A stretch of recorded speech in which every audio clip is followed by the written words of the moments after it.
আমার নাম রেনেলদা এবং আমি একজন খ্রিস্টান। যে প্রশ্নটি আমি আপনাকে করতে চাই এটা হচ্ছে শুকর সম্পর্কে। মূলত আমি জানতে চাই হারাম কথাটির মানে আসলে কি, কেন শুকর হারাম?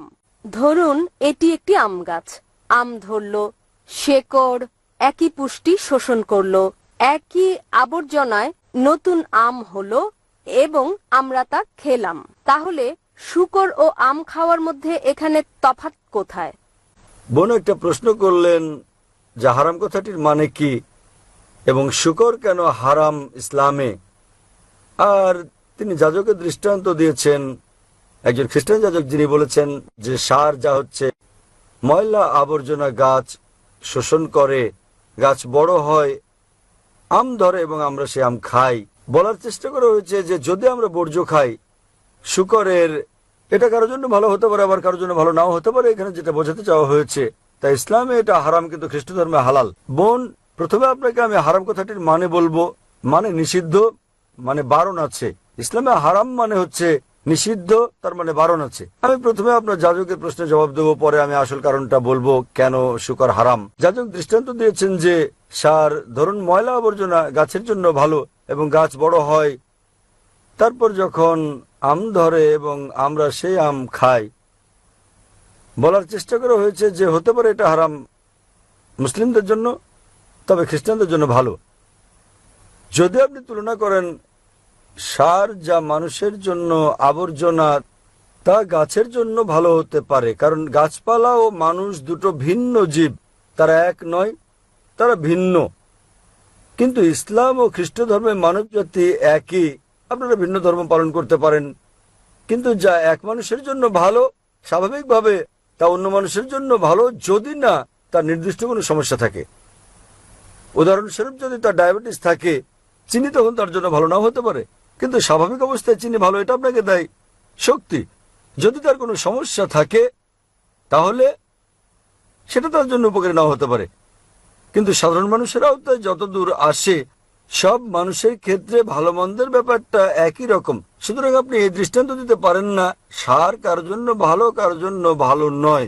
আমাদের যা করতে হবে, আমাদেরকে গাইডের কাছে যেতে হবে। গাইড আমাদের কি বলে এবং আমরা বিশ্লেষণ করার চেষ্টা করব গাইড আমাদের কি বলে। খ্রিস্ট ধর্মের গাইড হচ্ছে বাইবেল, ইসলামের গাইড হচ্ছে কোরআন। যখন আমরা কোরআন পড়ি, অন্তত 4টি ভিন্ন জায়গায় যেখানে কোরআন বলছে শুকর খাওয়া নিষিদ্ধ। আল্লাহ কোরআনে বলেছেন সূরা বাকারা অধ্যায় নম্বর 2 আয়াত নম্বর 173, সূরা মাইদা অধ্যায় 5 আয়াত নম্বর 3, সূরা আনাম অধ্যায় 6 আয়াত নম্বর 145 এবং সূরা নাহল অধ্যায় 16 আয়াত নম্বর 115। তোমাদের জন্য নিষিদ্ধ করা হয়েছে মৃত মাংস, রক্ত, শূকরের মাংস এবং আল্লাহর নাম ব্যতীত অন্য কারো নামে উৎসর্গ করা খাদ্য। তাহলে এখানে কোরআনে বলা হচ্ছে 4টির কম জায়গায় নয় যে শূকরের মাংস খাওয়া, পোর্ক নিষিদ্ধ। অনুরূপভাবে আপনি যদি বাইবেল পড়েন, বাইবেলের অন্তত 3টি জায়গায় বলা হয়েছে শূকরের মাংস খাওয়া নিষিদ্ধ। বাইবেলে বলা হয়েছে বুক অব লেভিটিকাস অধ্যায় নম্বর 11, অনুচ্ছেদ 7 ও 8, তোমরা শূকরের মাংস খাবে না, না এর দেহ স্পর্শ করবে, এটা তোমাদের জন্য হালাল নয়। একই বার্তা দেওয়া হয়েছে বুক অব ডিউটেরোনমিতে অধ্যায় নম্বর 14, অনুচ্ছেদ 8, শূকরের খুর বিভক্ত নয় এবং একে তোমরা বেছে নিও না এবং এটা তোমাদের জন্য হালাল নয়। একই কথা বলা হয়েছে বুক অব আইজায়া অধ্যায় 65, অনুচ্ছেদ 2 থেকে 5, তোমরা শূকরের মাংস খেও না। তাহলে বাইবেলে অন্তত 3টি ভিন্ন জায়গায় বলা হয়েছে যে তোমরা শূকরের মাংস খাবে না। এবং যীশু খ্রিস্ট তারপর শান্তি প্রসাদক বলেছেন গসপেল অব ম্যাথিউ অধ্যায় নম্বর 5, অনুচ্ছেদ 7 থেকে 20, ভেবো না যে আমি নিয়ম ভাঙতে বা নবীদের ধ্বংস করতে এসেছি। আমি ধ্বংস করতে আসিনি, বরং পূর্ণ করতে এসেছি। কেউ যদি একটি হিতোপদেশ ভঙ্গ করে, তাকে স্বর্গরাজ্যে ডাকা হবে না। তার মানে যদি আপনি ওল্ড টেস্টামেন্টের একটি নিয়ম বিন্দু পরিমাণও ভঙ্গ করেন, আপনি জান্নাতে প্রবেশ করবেন না। তাই একজন খ্রিস্টান হিসেবে যদি আপনি বাইবেল বিশ্বাস করেন, তাহলে শূকরের মাংস খাওয়া আপনার জন্য নিষিদ্ধ, আপনার জন্য বারণ, আপনার জন্য হারাম। যদি আপনি মুসলিম হন, যদি আপনি কোরআন বিশ্বাস করেন, এটা নিষিদ্ধ। যদি আপনি বাইবেল কিংবা কোরআন বিশ্বাস না করেন, আসুন বিশ্লেষণ করে দেখি আজকালকার কারণ, যুক্তি ও বিজ্ঞান শূকরের মাংস সম্পর্কে কি বলে। আজকালকার বিজ্ঞান আমাদেরকে বলছে যে আপনি শূকরের মাংস খেলে সম্ভাবনা আছে যে অন্তত আপনার 70টি রোগ হতে পারে। আপনার গুণাকৃমি হতে পারে, আপনার কেঁচোকৃমি হতে পারে, যেটা সবচেয়ে বিপজ্জনক অন্যান্য সব রোগের মধ্যে সেটা হচ্ছে ফিতাকৃমি। একে বলে টিনিয়া সোলিয়াম এবং এটি থাকে পরিপাকতন্ত্রে, আর এটি খুবই লম্বা।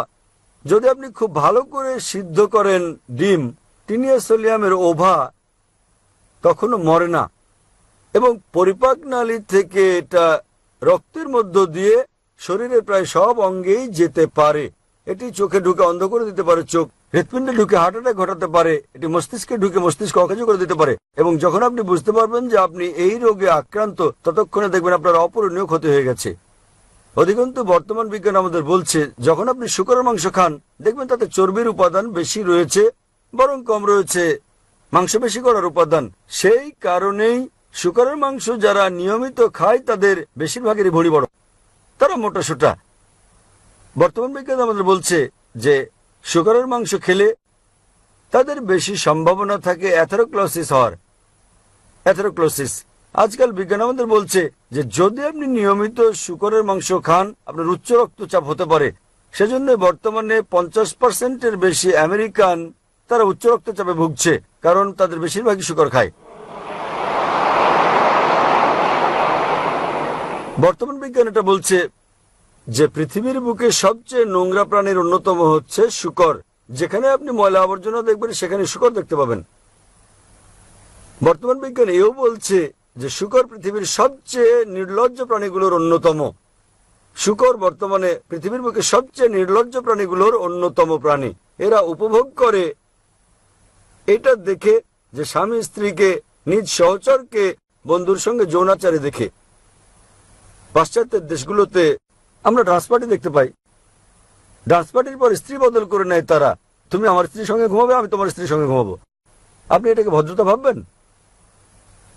এবং একটা বৈজ্ঞানিক বিষয় আছে যে শূকর খেলে শূকরের মতো আচরণ করে থাকে।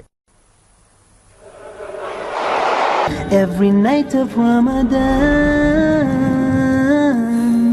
night of Ramadan.